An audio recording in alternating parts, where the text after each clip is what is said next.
aku bisa dapat juara. Kebetulan juga juara satunya ya. Jadi Keren banget. terima kasih. Halo Sobat Pemberdaya, selamat datang di podcast Suara Pemberdaya, tempat di mana kita bisa mendengar, menginspirasi, dan memberdayakan melalui berbagai topik menarik yang tentunya relevan dengan kehidupan kita sehari-hari. Bersama saya Amanda dan rekan saya, Kelly, sebagai host yang kali ini akan menemani kalian pada episode kedua hari ini. Gimana nih kabar kalian? Semoga sehat selalu ya. Nah, dalam episode kali ini, kita bakal membahas topik yang nggak pernah basi dan juga menjadi dilemanya para mahasiswa. Oh iya, apa itu, Man? Nah, itu adalah work-life balance. Apa sih work-life balance itu? Kenapa penting dan bagaimana sih cara mencapainya? Terutama bagi mahasiswa Gen Z yang nggak bisa jauh-jauh nih dari tugas, sosmed, atau bahkan punya hobi yang bisa dituangkan menjadi sebuah karya. Nah, tapi di sini kita nggak berdua aja nih, guys. Kita ditemanin seorang mahasiswi cantik dan hebat, yaitu Halo, aku Cici. Oke, Cici ini akan nemenin kita di podcast kali ini dan akan berbagi pandangannya terkait work-life balance nih. Nah, Cici ini dari jurusan pembangunan sosial Visip Unmul, guys. Nah, oke, sebelumnya terima kasih banyak ya Cici udah bergabung sama kita berdua. Jadi tanpa berlama-lama lagi, yuk kita langsung bahas. Sebelum masukin ke pertanyaan nih, dengar-dengar Cici ini pernah buat cerpen loh. Nah, bisa nggak sih diceritain apa sih yang menjadi motivasi kamu dalam membuat cerpen?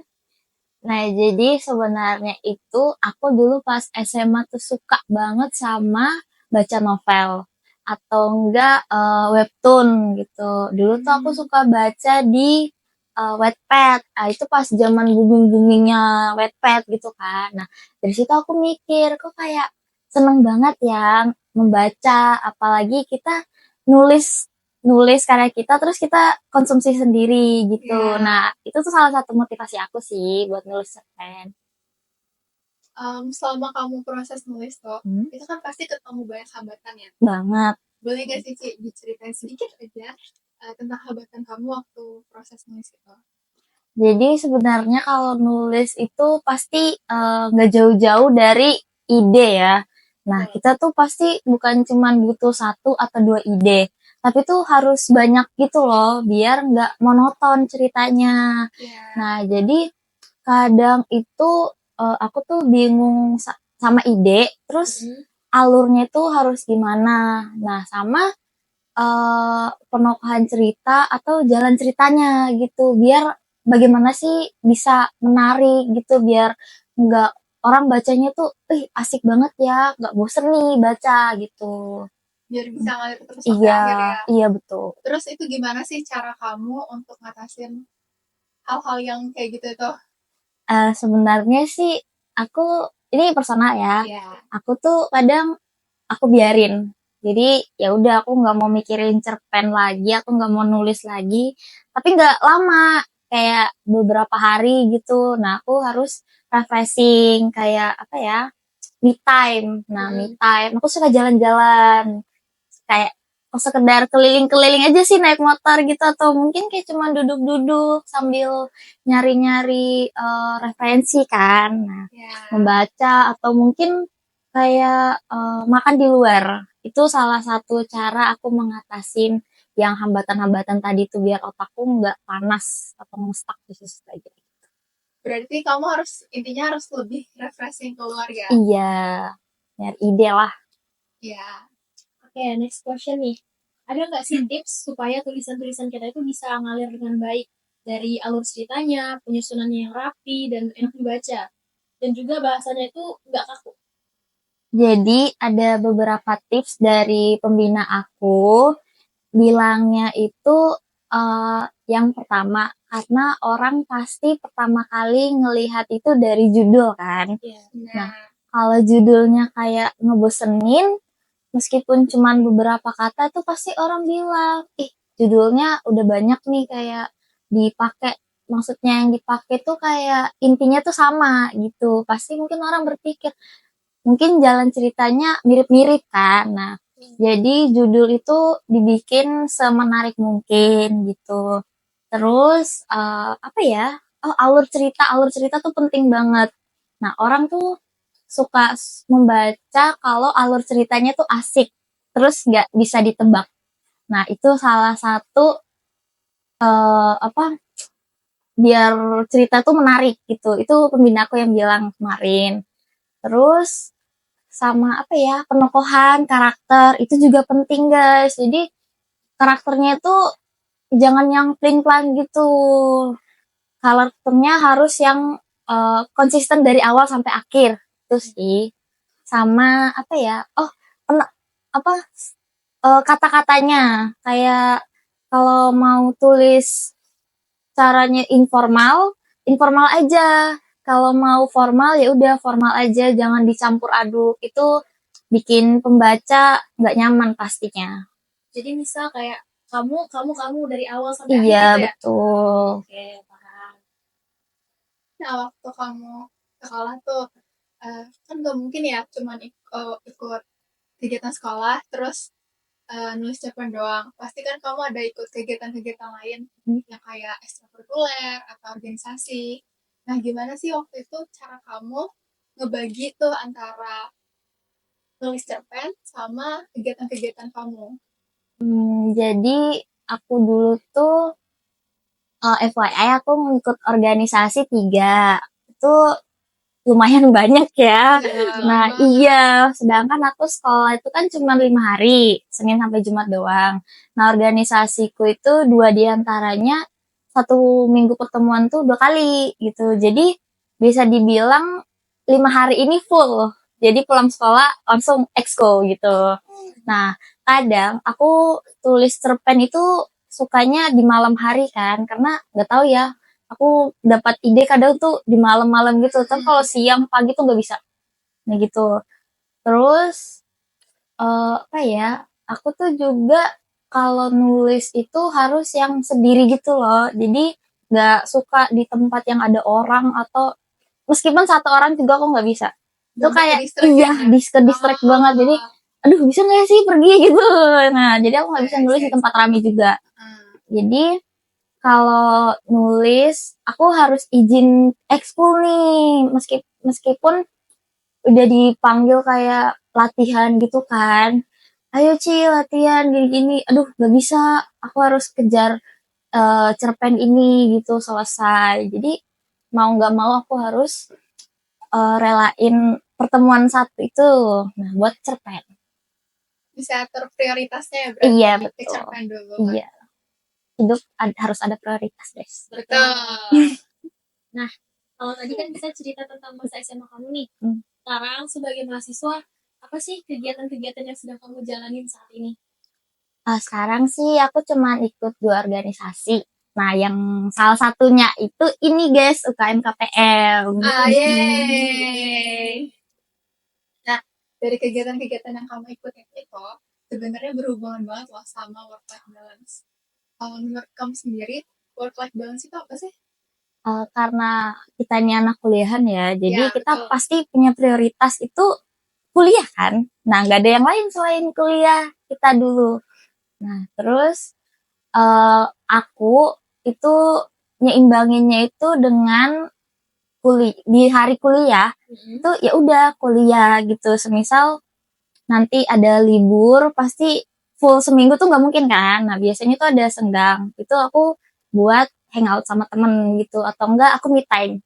Me time itu penting guys buat diri kita sendiri ya. Kita nggak boleh stresin diri kita sendiri gitu. Setuju. Oke. Pasti ada hari dimana kamu ngerasa kayak dari antara kegiatan-kegiatan itu tuh nggak balance. Nah, apa sih tanda-tandanya dan bagaimana cara kamu mengatasi hal tersebut? Kalau aku tuh nggak jauh-jauh ya dari tugas kuliah gitu. Kadang ada yang ngasih satu dosen langsung 2 tugas. Deadline-nya sama. Nah itu pasti udah langsung bikin sakit kepala kan. Apalagi belum lagi dari yang lain-lain gitu kan. Pikiran banget pasti. Ih bener banget tuh. Nah itu kadang kayak aduh udah malas mikir. Kepalaku udah gimana ya. Kalian tahu gak sih rasanya mikirin tugas itu aja tapi nggak bisa mikir yang lain. Iya kan? pikirannya penuh Kacau. banget. Mm. Kacau. Nah, itu aku ngatasinnya kadang aku tinggal tidur. Iya, aku tidur itu kalau udah kayak gitu bisa, misal seharian pun itu bisa. Jadi ya udah bangun kayak mandi, aku bisa langsung pergi keluar main gitu. Nah, itu salah satu cara. Jadi tugasnya ini dulu, mikirin dulu tugasnya gitu. Dari berbagai kegiatan tadi tuh kan pasti banyak banget kan. Gimana sih cara kamu ngatur waktu? Pakai aplikasi kah atau ada cara khusus nih dari kamu? Dulu aku pernah nyoba sih, tapi ternyata nggak cocok. Kayak nggak bisa. Kita bikin jadwal hari ini untuk udah ada listnya ya. Iya. Tapi ternyata aku pengennya hari ini tidur seharian gitu. Jadi list itu iya nggak kepake sama sekali. Aku bahkan bisa beli sticky notes terus tempelin, tahu kan? Iya, Tempelin iya, gitu tahu. biasanya kebiasaan cewek tuh. Ngaca sambil lihat itu nggak berfungsi guys. Aku kalau ngaca nggak bisa lihat listnya, lihat muka pastinya. Jadi ya itu nggak berguna sama sekali ke aku gitu. Tapi kadang itu juga sama kalau belajar. Lagi belajar itu aku nyetel alarm nih. Kayak aku cuman belajar 1 jam aja. Tapi kadang itu otakku nggak mau berhenti belajar. Jadi ngepost aja, ayo belajar lagi, ini belum capek. Nah gitu, itu kayak gak tau ya suara alami otak apa gimana, gak ngerti. Jadi kalau udah bunyi nih alarmnya, aku matiin, terus kusingkirin HP-nya. Aku lanjut lagi belajar. Jadi kayak guna gak berguna gitu loh. Jadi sampai benar-benar kamu ngerasa capek baru kamu berhenti. Iya, capek sendiri. Baru dia berhenti. Oke. Boleh dong Ci, kamu kasih pesan atau tips gitu untuk sobat pemberdaya. Mungkin buat yang lagi bingung, lagi takut mulai sesuatu, atau mereka tuh takut gagal gitu biasanya. Nah, siapa tahu habis dengerin podcast ini, terutama episode ini, mereka tuh jadi lebih punya motivasi yang gede gitu untuk mulai sesuatu dengan yakin. Nah, jadi guys, kalau kalian mau memulai sesuatu apapun itu, gak apa-apa mulai dari hal-hal kecil itu gak apa-apa banget. Kayak gak usah takut juga sama perspektif orang-orang. Mereka tuh menilai hanya yang mereka lihat. Mereka tuh nggak tahu proses kalian itu gimana tuh mereka nggak tahu.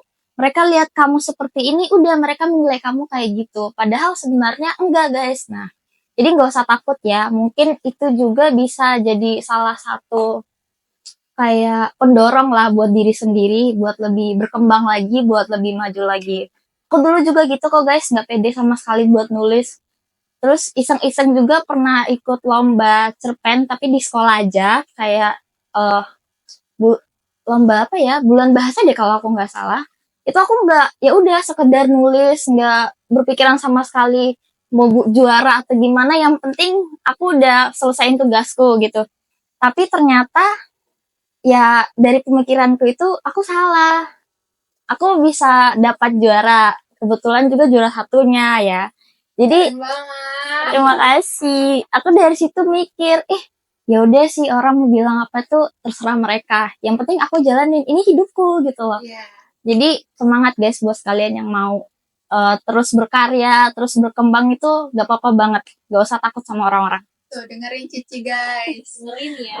Oke guys, itu tadi obrolan kita tentang work-life balance ala mahasiswa Gen Z.